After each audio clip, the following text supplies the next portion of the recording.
Continuamos con el grado de Historia en la UNED. Estamos en la época medieval, Historia medieval de España, la parte primera, de los siglos VIII al siglo XIII. Y vamos a hablar de la Iglesia, la cristianización y religiosidad. Partimos de la doble función de la Iglesia, un papel mental que tiene que ver con los tres órdenes y uno social, que tiene que ver con ser señores feudales. ¿Son dos funciones inseparables? Sí y no. Inseparables para el historiador, pero no para la mentalidad de la época que distinguía en razón de los tres órdenes. Para poder enfocar de forma global este tema, tenemos que mezclar dos tipos de biografía. Una, historiadores de la Iglesia, y otro de la economía y sociedad en la Edad Media, con gran papel de la Iglesia. Es algo necesario, porque permite realizar una historia global de la Iglesia en la Edad Media. Se potenciaron mutuamente estas dos realidades a la hora de la cristianización. El latinista Manuel Cecilio Díaz, explicando la cristianización de Galicia en la Baja Edad Media, afirmaba que ésta no se consolidaría totalmente a la plena Edad Media. Dicho de otra manera, es el feudalismo el que facilita la cristianización completa de la sociedad. Por ejemplo, los vascones no serán definitivamente cristianizados hasta el siglo XI.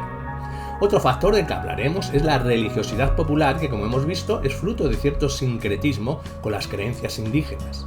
Estas rebrotan con la invasión visigoda y con la invasión musulmana. Es la base de la religiosidad popular conformada en los reinos del norte. La Iglesia en la Alta Edad Media contiene un momento de debilidad junto con la inseguridad general, ya que se encuentra en su lugar subalterno con respecto a los señores laicos, y destaca cuatro rasgos interrelacionados entre sí. Monarquismo, sincretismo. Hablemos del monarquismo. La Iglesia es ante todo eremítica y monacal. Es un monacato familiar, fuera de las reglas conocidas, aunque es el inicio del benedictismo con San Benito y su máxima del ora et labora. Consiste en la recuperación del trabajo de cara a buscar esa conciliación entre la Iglesia y la sociedad popular de su tiempo. La Iglesia secular era para ese momento demasiado débil y con dificultad para cumplir la función pastoral, función realizada a menudo por los monjes. También es débil porque su patrimonio está en mano de los laicos, los señores. Del sincretismo, mediante las comunidades indígenas. La actitud de la Iglesia con respecto a las supersticiones indígenas cambia en el de correctione rusticorum. Martín de Dumio combate con violencia verbal las supersticiones indígenas y el paganismo romano. Es decir, de una actividad combativa se pasa, a partir del periodo que sigue a la invasión islámica, a encargarse de cristianizar los lugares de especial significación para las comunidades: castros, cuevas, montes, el mundo de la magia y los adivinos. Todo ello estará presente en los diversos sínodos del siglo XI, en los cuales se condena la superstición de origen precristiano. Demuestran la incapacidad de marginarlas, ya que de alguna forma estaban en la religiosidad popular cristiana. Ese culto a la naturaleza o animismo se transforma en un animismo cristiano. Por ejemplo, el miedo a las tormentas, a conseguir el favor de la naturaleza, pasará a ser obra de Dios, no del diablo. Es una capacidad de absorber estas supersticiones ya cristianizadas que se extienden por toda la Edad Media hasta el punto de que en el siglo XIII Francisco de Asís considera a los pajaritos provistos de alma en el cántico a las criaturas. Derivado de esta concepción precristiana de que los seres naturales no humanos, vivos y no vivos, tenían vida propia, queda el pozo de que la naturaleza tenía espíritu. De la preeminencia del Antiguo Testamento, que se prefiere al Dios tronante compartido por moros y judíos, especial predilección por el mundo apocalíptico, como demuestra el Beato de Liébana y su comentario al Apocalipsis de San Juan. También en la crónica profética del grupo de crónicas del reinado de Alfonso III, donde se difunde la profecía de Ezequiel del Antiguo Testamento, y que pone en relación el fin del mundo, pero con el cambio se refiere al mundo musulmán. También se escriben, leen y difunden los evangelios apócrifos, influyendo mucho en la religiosidad popular. También hablaríamos de la fuerza de las herejías. En el norte destaca el priscilianismo, en el siglo IV hasta el IX. En el centro y sur encontramos herejías mozárabes que afectan profundamente a la jerarquía eclesiástica subsistente en Al-Ándalus. Los mozárabes se mostraban ortodoxos en el norte, pero heterodoxos en su lugar de habitación, de cara a ser una forma de conciliación. Era el adopticionismo. Eripando de Toledo en el siglo VIII. en el que se veía a Cristo como un profeta, hijo adoptado de Dios. Alfonso I derrotó esta herejía mostrando una participación política. La segunda es la de los mártires voluntarios, siendo su intérprete más reconocido San Eulegio de Córdoba. Creía que la sangre de los mártires renovaría la Iglesia. Entre el 854 al 59, 51 mozárabes serán ejecutados en Al-Ándalus. El 75% eran sacerdotes. Su método solía ser el de hacer apostasía pública del Islam o insultar al Corán y a Mahoma. Este movimiento tuvo influencia en las élites de la Iglesia, mientras que escasa en la religiosidad popular, que en este momento encuentra su fuerza en la convergencia con el mundo indígena. En la plena Edad Media encontramos una iglesia episcopal, que es ahora mucho más organizada y centralizada. Sustituye en importancia a la iglesia monarcal, que pasa a depender de los obispos. Es a partir del siglo XI donde se necesita una iglesia más jerárquica y organizada. Prieto Soria, historiador madrileño, denomina este proceso como burocratización de la iglesia. Ya en la plena Edad Media se crea una tupida red de parroquias, arciprestazgos, acedinatos, canonjías, etc. Es un sistema administrativo y pastoral que logra la plena cristianización del norte mediante 4 elementos. La absorción, por parte de la cultura cristiana, de una parte de la cultura precristiana, una ortodoxia clara respecto a la doctrina, un esfuerzo exitoso de cara a la recuperación del patrimonio en manos de los laicos, y que la disciplina, como consecuencia de todo ese esfuerzo, que siempre fue muy liviana. En la práctica, no en teoría, tuvo que hacer 3 concesiones: la familia, con la no práctica del celibato, la extensión del concubinato o la sexualidad, el poder más el dinero, y la absorción de las supersticiones como parte de la religiosidad en la época feudal. En el siglo XIII hay un arzobispo de Santiago, Pedro Muñiz, al que se le llama el nigromante. En el tránsito de la iglesia monarcal a la episcopal no se hace sin pagar un precio. La secularización de la Iglesia supone la secularización del conjunto de la creencia religiosa. Cuando hablamos del auge de la Iglesia diocesana, hay que hablar del punto de partida. En la Alta Edad Media solo existía como sedes importantes Iria, luego trasladada a Santiago, Dumio, cerca de Praga, Britonia, de origen celta para el norte de Lugo, y Pamplona, rodeado de vascones y no cristianizados hasta el siglo XI. En el siglo IX se crearon los episcopados de Oviedo y Urgel en Cataluña la Vieja. Los clérigos son ahora mucho más cultos, si bien fue un proceso lento. Los conocimientos de latín, no del vulgar hablado, que también, sino del erudito, para memorizar los evangelios, epístolas u oraciones, que se extiende y así crecen las escuelas en monasterios y catedrales.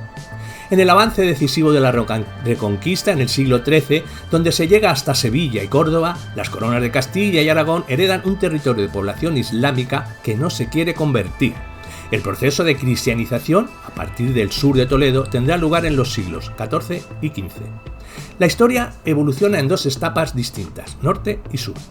Como las conversiones voluntarias eran pocas, el problema no se soluciona hasta el 1502, donde se ordena la conversión forzosa, y pasan a denominarse moriscos. Así, el cristianismo se impone, gracias a la fuerza y a la emigración.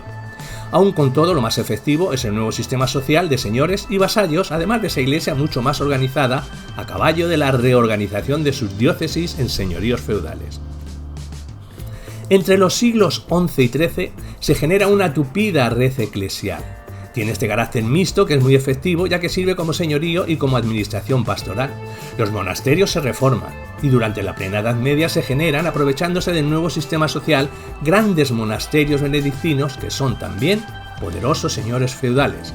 A la vez que se refuerza su papel social, también se incrementa su función mental como oradores. Hubo 3 procesos paralelos de reforma de la Iglesia, y son los 3 de influencia francesa: la Reforma Gregoriana, la Cluny en el siglo XI y el Cister en el siglo XII. Hablemos de ello.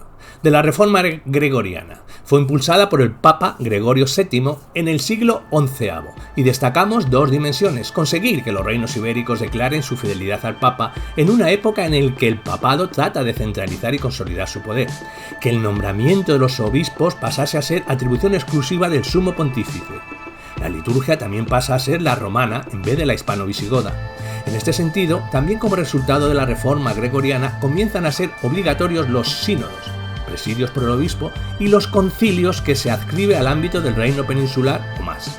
El fin era buscar el control de la Iglesia y los creyentes. Parece un fracaso teatralizado, ya que en los sínodos se hablaba de cara a la galería sabiendo que se pecaba. Con todo, había que condenarlos por obligación de Roma. La que más se resistió a nombrar obispos fue la monarquía castellana. De la Cluny, en el siglo XI, diremos que se inicia paralelamente a la reforma gregoriana y que supone la benedictización plena del monacato y que se expande por toda Europa.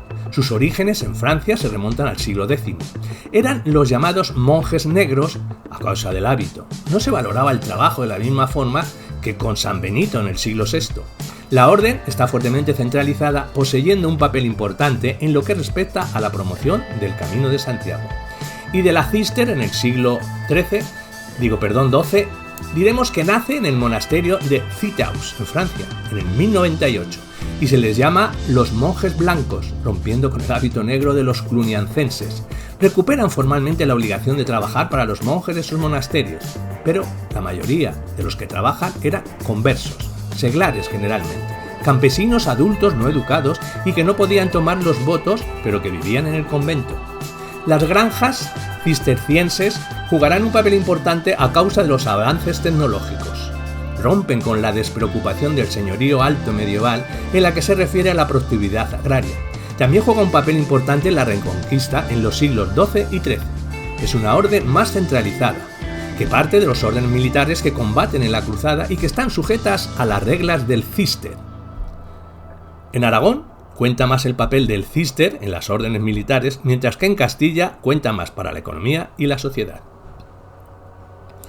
Este predominio de las nuevas órdenes religiosas está acompañado del predominio del Nuevo Testamento, que tiene como consecuencia una cristianización de la onomástica.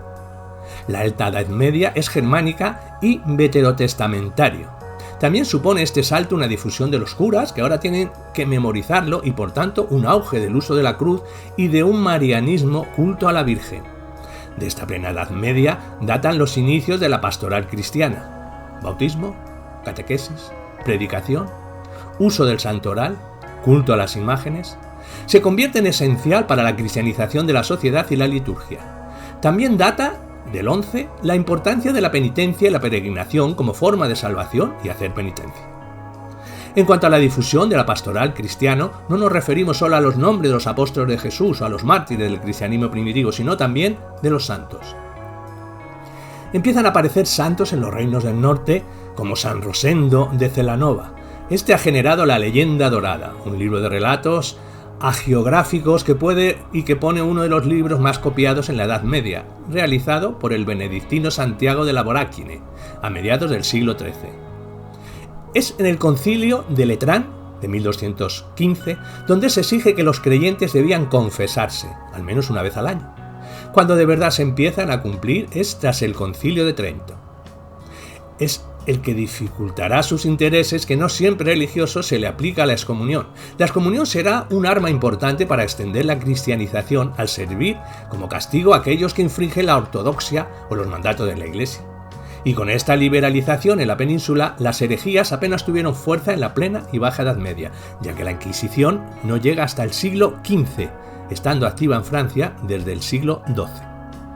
Se decía que en la plena Edad Media aparecen dos caras del cristianismo en el norte pacífica y más al sur, violenta.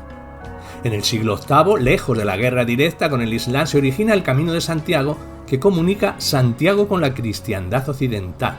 Santiago, el mayor, será representado como caballero matamoros, la Reconquista, peregrino, humilde peregrino, y sedente, el poder. Finalmente se impone el Santiago peregrino como reflejo de la nueva espiritualidad pleno medieval. Esta entrada en la vida de Jesús y que hizo de su vida un peregrinaje para predicar su verdad. Santiago pasa a competir con Roma y Jerusalén a la hora de hacer balance de las peregrinaciones medievales. La vía de Jerusalén era peligrosa. La de Roma, la primera cronológicamente, al lugar de Pedro, era el centro del poder. Sin embargo, la peregrinación masiva a Santiago de Compostela acaba siendo el mejor ejemplo del Evangelio al realizar los peregrinos un viaje espiritual. Este cristianismo amigable es posible gracias a la prosperidad económica y al consenso feudal. En la retaguardia norteña hay una sociedad pujante y que beneficiaba a todas las clases sociales. También había otro tipo de beneficios para los que partían al sur como repobladores o soldados. Para estos últimos, obviamente, será más importante la iconografía de Santiago Matamoros. En el sur tenemos otra cara, menos amigable y pacífica del cristianismo pleno medieval. Los siglos XI y XIII son los de la ofensiva cristiana con el apoyo papal que le da el título de cruzada. Encontramos tres elementos nuevos de lo que llamamos desde el punto de vista goticista la Reconquista: apoyo papal, participación, fuerzas ultrapirenaicas y creación, con participación, de órdenes militares, los templarios, hospitalarios, Calatrava, Santiago. En ellas se funden dos de los estamentos, el de oradores y bellatores. Se conforman los monjes soldados, y en el 1604 se inicia la rebautización como Cruzada de la Reconquista con una cruzada franco-aragonesa para la toma de Barbastro. Reinaba por entonces el rey Sancho Ramírez y como papa Alejandro II. En el 1123 Calixto II reconoce explícitamente la Reconquista como cruzada y nombre que se usaba hasta ese momento para las campañas en Oriente. No debemos dejar de lado las disidencias religiosas, que no son herejías endógenas que origina la propia religiosidad peninsular, sino de herejías que llegan desde Francia y se instalan en Cataluña, fundamentalmente las herejías del siglo XIII, y que son valdenses y cátaros. Los valdenses, para el siglo XIII, y como máximo exponente está Pedro Baldo, y que poseen una religiosidad rigorista. Mediante una pobreza evangélica, permitían predicar a los laicos, además de leer la Biblia en lenguaje romance. Y de los cátaros, que son denominados puros o perfectos, también llamados los albinguenses por su origen en la ciudad de Albi. Buscaban la perfección y la pureza evangélica. Es un fenómeno de la Francia meridional que contagia a determinadas poblaciones catalanas. La Inquisición se formó para luchar contra la herejía cátara. También habrá focos en Aragón, como consecuencia de los cátaros que huían al sur. En el libro Montayu, Aldea Occitana, de 1294 a 1394, de Emmanuel de Roy Ladreux, se analiza y reproduce la vida de una aldea cátara. Llegamos a la Baja Edad Media, con la crisis del feudalismo y la ofensiva de la nobleza. Ante la crisis de sus ingresos, la nobleza penetra en los territorios jurisdiccionales de la Iglesia. Toda esta crisis social afecta a la Iglesia, pero menos que a la nobleza, porque su poder descansaba menos en las armas que la nobleza. Hay que relativizar esto, ya que lo dicho vale más para la Iglesia monarcal que para la episcopal. Esta crisis tiene también una dimensión pastoral. Ya desde el siglo XIII, en plena madurez del sistema feudal y con una Iglesia integrada en las nuevas estructuras sociales y económicas, se genera una reacción popular contra el poder y la riqueza de la Iglesia. Esto se inicia en el siglo XII, potenciándose con la crisis del feudalismo hasta el XV. Con respecto a las herejías, llegan a Cataluña y por ende a Aragón influencias extrapeninsulares, ya no solo francesas, sino también italianas, a causa de la expansión mediterránea. Se trata de una serie de movimientos que podemos englobar en dos tipos. Unos que funcionan dentro de la Iglesia institucional y otros que rompen con la Iglesia institucional. Serán perseguidos, pero no tanto a causa de la inexistencia de la Inquisición y que el poder político catalán, aragonés, no persigue a estas herejías con dureza. La Iglesia se había cuidado mucho de mantener una red de hospitales, interés por los débiles, promoviendo la práctica de la caridad. Con la crisis del feudalismo esto no bastó, produciéndose entre la plena y la Baja Edad Media un giro religioso con las órdenes mendicantes, por lo cual los que daban limosna ahora la piden, dando testimonio evangélico. Hablamos de las órdenes mendicantes, que son dominicos y franciscanos que consideran su ámbito de actuación en las ciudades. Su sistema de evangelización es la predicación, así como el ejemplo y la humildad como principios. Rompen con el aislamiento en monasterios de Cluny y Císter y se mueven entre las gentes vistiendo hábitos austeros. De los dominicos, estos están creados a principios del siglo XIII por Domingo de Guzmán. Se le ocurre en el momento en el cual participa en la cruzada contra los cátaros. Es la orden de los predicadores. En 1250 ya tenía 20 conventos en la península. El gran número de conventos se construían extramuros porque ya en el siglo XIII el propio despegue demográfico no dejaba mucho espacio libre dentro de las murallas. era en estos barrios de extramuros donde estaban las gentes más pobres.